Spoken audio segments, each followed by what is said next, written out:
মানুষ দীর্ঘ 17 বছর ধরে আমাদের রাস্তায় একটু মাটিও পড়েনি, যেহেতু এখানে বিএনপি জামাতের ভোটার বেশি এই জায়গায়, সেই কারণে হিংসামূলকভাবে আওয়ামী লীগ সরকার এখানে কোনো একটু কাজও করেনি।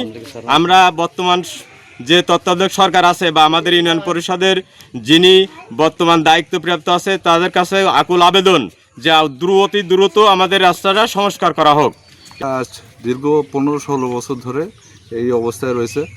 বিশেষ করে 17 বছর আওয়ামী লীগ সরকার থাকার কারণে জামাত বিএনপি অত্যাশিত এলাকা হওয়ার জন্য এই রোডে কোনো ধরনের কাজ হয়নি। আমরা বারবার প্রশাসনের কাছে এটা জানানো হয়েছে, স্থানীয় মেম্বার চেয়ারম্যানের জানানো হয়েছে, তারা বারবার আশ্বাস দিয়েছে। এখান দিয়ে অনেক অ্যাক্সিডেন্ট ইতিপূর্বে হয়েছে, বিশেষ করে রাজনৈতিক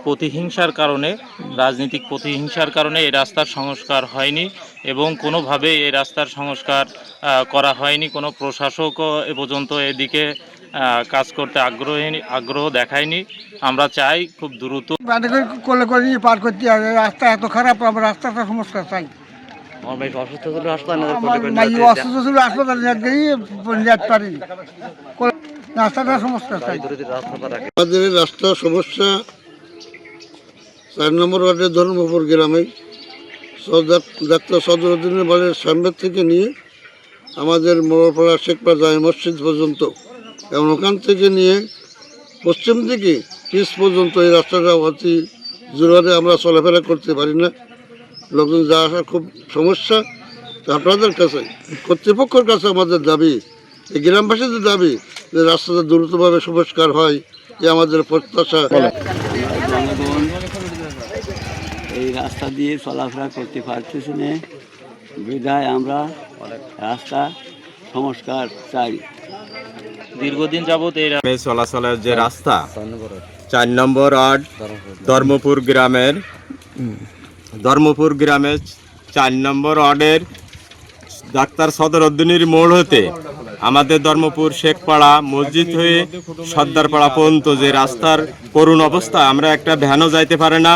হঠাৎ একটা রোগী অসুস্থ হলে ওই কাঁধে করে নিয়ে যেতে হয়, কোনো ভ্যান বা অ্যাম্বুলেন্স ঢোকে না এবং এই সরকারি রাস্তার আশপাশে সরকারি জায়গা ভোগ দখল করছে বিভিন্ন শ্রেণী। এই আবেদন আমরা এলাকাবাসীর পক্ষ থেকে করছি। বলেন। আসসালামু আলাইকুম। এটা ধর্মপুর মাঝেরপাড়া 4 নম্বর ওয়ার্ডের একটা 6 লেনের রোড।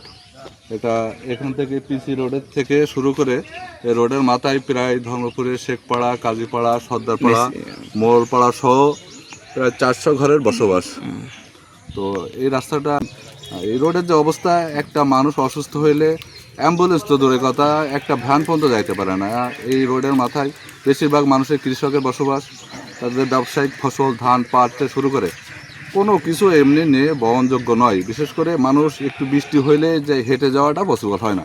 এখন স্থানীয় প্রশাসনের আমরা স্থানীয়ভাবে বারবার চেষ্টা করছি, অল্প করে মাটি দিছি, পোলাপান নিয়ে যতটুকু পারছি, কোনো সমাধান পাইনি।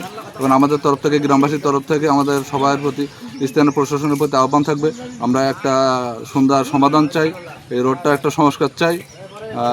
স্থানীয় প্রশাসনের দৃষ্টি আকর্ষণ করছি। রাস্তাটা ভালো না, সেই জন্য আমরা এই রাস্তাতে কোনো মাল যানবাহন কোনো মাল আমরা এই রাস্তাতে ভ্যানে করে নিয়ে যেতে পারি না। আমাদের বাজারে যেতে খুব কষ্ট হয়। আমরা চালাতে রাস্তার খুব সমস্যা আছে। কি সমস্যা বলেন? পুকুরের ধারে ভাঙে চুরি গেছে, পরিজাতি গাড়ি ঘোড়া নিয়ে উল্টে উল্টেছে পুকুরের ধারে।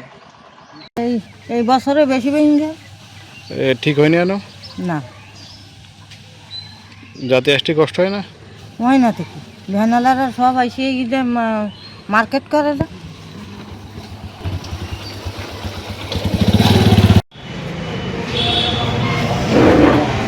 আপনি যে রাস্তাগুলো আমাকে দেখিয়েছেন, এই রাস্তাগুলো বেসিক্যালি যে জিনিসটা হচ্ছে সেটা হলো যে এখন বর্তমান সোলিং রাস্তার সংস্কারের জন্য বা ইয়ের জন্য আমার এখান থেকে আমাদের এলজিডি কর্তৃপক্ষ সাধারণত কোনো বরাদ্দ দিয়ে থাকে না। তবে এইগুলো কার্পেটিং করার জন্য যদি কোনো স্কিমের ভিতরে টেক আপ করতে হয়, সেক্ষেত্রে স্কিমের চাহিদা অনুযায়ী এইগুলো প্রস্তাব করতে হয়। তো যেহেতু সামনে জুন মাসের আগে আমার নতুন কোনো প্রজেক্ট রান করবে না, তো আশা করছি জুনের পরে যখন প্রজেক্ট রান করবে তখন এই প্রকল্পগুলো আমরা বেছে বেছে এই সমস্ত প্রকল্পগুলো বাস্তবায়নের ব্যবস্থা নেওয়ার চেষ্টা করব।